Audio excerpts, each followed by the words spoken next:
आज हम लोग पूरे जो भी हमारे चुनाव में उम्मीदवार थे सभी साथियों के साथ अभी हम लोग की बैठक चल रही है। तो हम लोग 18 तारीख से 24 तारीख तक एक सप्ताह हमारे सभी जीते हुए हारे हुए तमाम उम्मीदवार जनता के बीच में होंगे। 18 से 20 एक सघन जन संपर्क जन संवाद अभियान 18 से 24 एक सप्ताह का हमारा होगा। और जिन्होंने इस पूरे दौर में जिन लोगों ने भरोसा किया हमारे ऊपर, वोट किया, उनका आभार।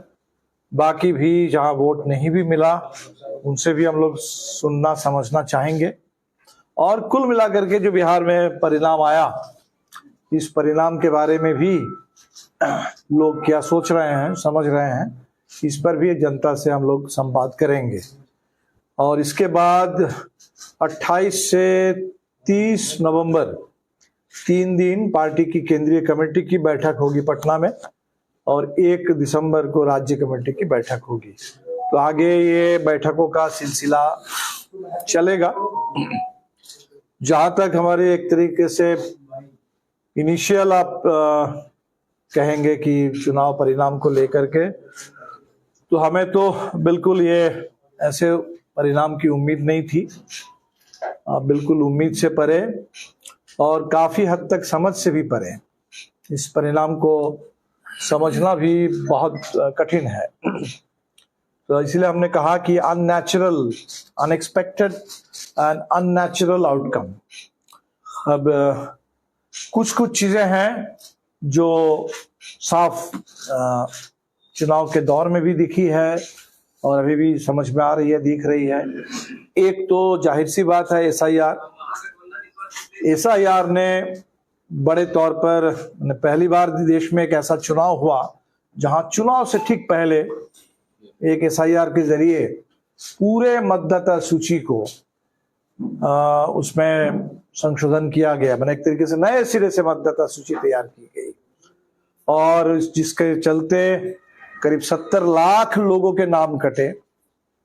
और बहुत सारे लोग जो वोट डालने के लिए जब पहुंचे बूथ में, तब लोगों को पता चला, समझ में आया कि नाम नहीं है।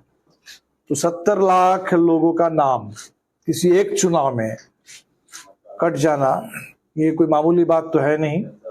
और जो नाम जुड़े भी हैं वो भी करीब शुरू में मेरे ख्याल से 22 लाख नाम जुड़े थे, और फिर एसआईआर हो जाने के बाद एकदम चुनाव से पहले 10-15 दिन के बीच में फिर करीब 3.5-4 लाख लोगों के नाम जुड़े।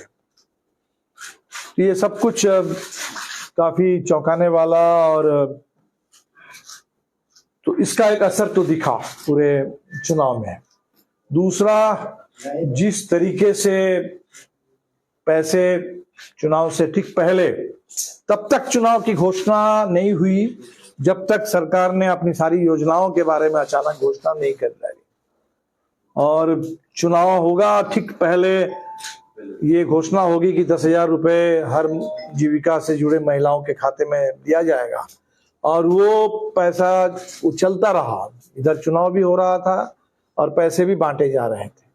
ये भी गजब किस्म का प्रयोग है पूरे हिंदुस्तान के लोकतंत्र में। चुनाव के इतिहास में ऐसा कोई उदाहरण इससे पहले नहीं रहा, और ऐसा अगर आगे भी होता रहेगा तो कोई भी सरकार जो एक बार अगर सत्ता में बैठ जाए, अगर उसको खुली छूट रहे कि चुनाव से पहले आप कोई भी योजना लाइए, पैसे बांटते रहिए, तब तो इस देश में चुनाव का भी कितना क्या मतलब रह जाएगा, ये सोचने वाली बात है। तो हम लोग इस पर भी जरूर सोचेंगे कि भाई ये जो प्रयोग किया गया, तो बिहार से तो इस प्रयोग की शुरुआत हुई, और इसके देखा देखी ये प्रयोग तो और आगे बढ़ेगा, और ऐसा ही प्रयोग होता रहेगा तो चुनाव में लोग क्या कर पाएंगे।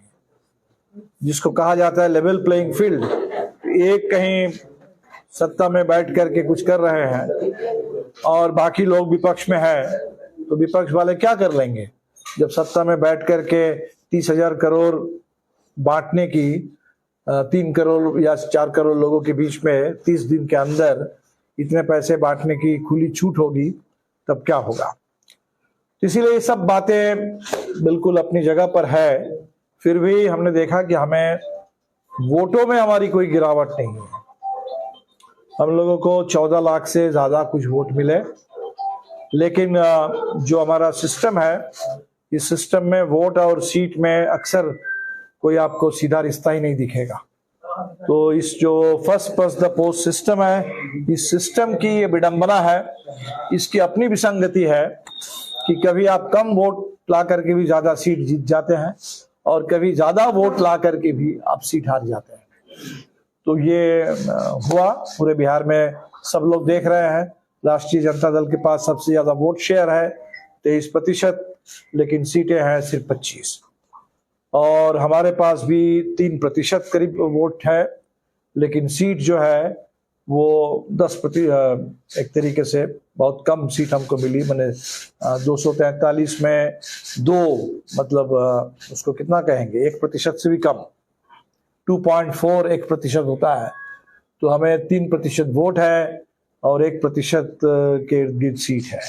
ये जो वोट और सीट में कोई करस्पॉन्डेंस तो नहीं है, ये तो पूरे सिस्टम में ही नहीं है। जो ओवरऑल चुनाव परिणाम, हमने इसीलिए इसको अननेचुरल कहा कि जो हम लोग देख रहे थे चुनाव के दौर में भी या चुनाव से पहले, उससे कहीं मेल नहीं खाता। ये लगभग 2010 का जो चुनाव परिणाम था उसकी पुनरावृत्ति हुई है।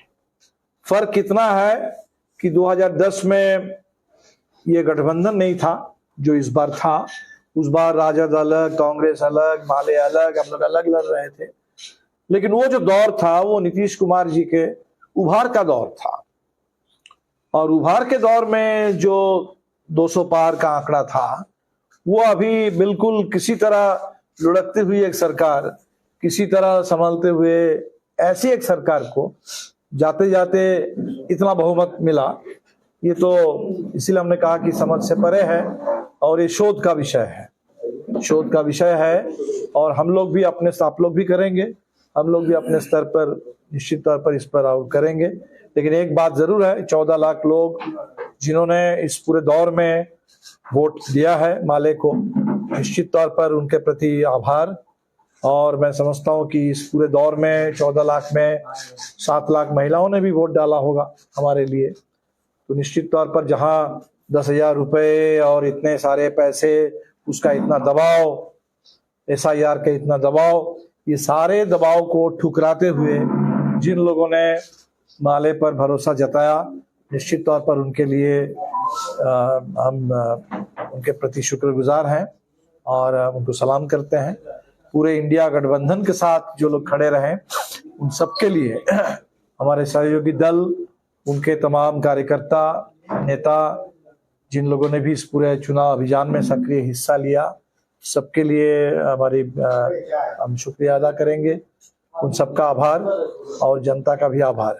आगे इस एबनॉर्मल मैंडेट के बाद, एबनॉर्मल मैंडेट क्या कहा जाए, आउटकम चुनाव का, इसके बाद हमें पता है कि वो सारे मुद्दे, जिन मुद्दों पर हमने चुनाव लड़ा, वो हमारे कोई अलग मुद्दे नहीं थे, वो बिहार के मुद्दे हैं, बिहार के लोगों के मुद्दे हैं। नौजवानों के रोजगार का सवाल हो, जमीन का सवाल हो, आवास का सवाल हो, शिक्षा का सवाल हो, स्वास्थ्य का सवाल हो, सुरक्षित रोजगार, सम्मानजनक जीने लायक वेतन, पूरे बिहार में बढ़े हुए दलित उत्पीड़न, महिलाओं के ऊपर होने वाली हिंसा, यहाँ अल्पसंख्यक समुदाय के ऊपर बढ़ रहे हमले, ये तमाम जो बिहार की स्थिति है, इस पर हम लोग तो आंदोलन की पार्टी है, न्याय की पार्टी है, हर अत्याचार के खिलाफ, अन्याय के खिलाफ लड़ने वाली पार्टी है। तो पार्टी बिल्कुल अपने पूरी विरासत को लेकर के हम लोग इसी दिशा में आगे बढ़ते रहेंगे। और इंडिया गठबंधन, हमें लगता है कि इस चुनाव में जरूर एक जो जिस तरीके का सेटबैक मिला, तो बावजूद इसके पूरे देश की नजर थी बिहार पर, लोग काफी दुखी हैं बिहार के इस चुनाव परिणाम से, लेकिन चिंतित भी है और इससे सजगता भी बढ़ी है। अभी हमको लगातार तमिलनाडु से, बंगाल से लोग फोन कर रहे हैं कि भाई वहां भी तो अब एसआईआर आने वाला है, तो एसआईआर के खिलाफ हम लोग भी लड़ेंगे। और आप लोगों से भी समझना चाहते हैं कि कैसे बिहार ने एसआईआर का मुकाबला किया। तो ये पूरा एजेंडा मेरे ख्याल से देश का एजेंडा बनते जा रहा है, बनेगा। एसआईआर हो, ये इतने बड़े पैमाने पर कैश ट्रांसफर हो, या पूरे देश में ये जो विपक्ष रहित एक लोकतंत्र बनाने की कोशिश कि कोई एक पार्टी का चले, कोई एक ही राज चले पूरे देश में, ये इस देश में लोकतंत्र में जो लोकतंत्र की पूरी प्राण शक्ति है, पूरी जीवंतता है, उसको कैद कर लेने की, उसको खत्म कर देने की जो पूरी कोशिश है, इससे तो चिंता बढ़ी है देश में। और हम उम्मीद करते हैं जो चिंता है उसी से रास्ता भी निकलेगा। और हिंदुस्तान में ये लोकतंत्र हम लोग बहुत लंबी लड़ाई से मिला था, और इसीलिए हम लोग लड़ते रहेंगे बिहार में भी अपने हक के लिए, पूरे देश में भी न्याय के लिए, इसके लिए हम लोग लड़ते रहेंगे। तो इतनी बात तो अभी फिलहाल कर सकते हैं। और संदीप जी हैं, अरुण जी हैं, अगर कुछ एक शब्द जोड़ना चाहेंगे, बाकी साथी लोग भी हैं। सर, हम जानना चाहेंगे कि पिछले चुनाव में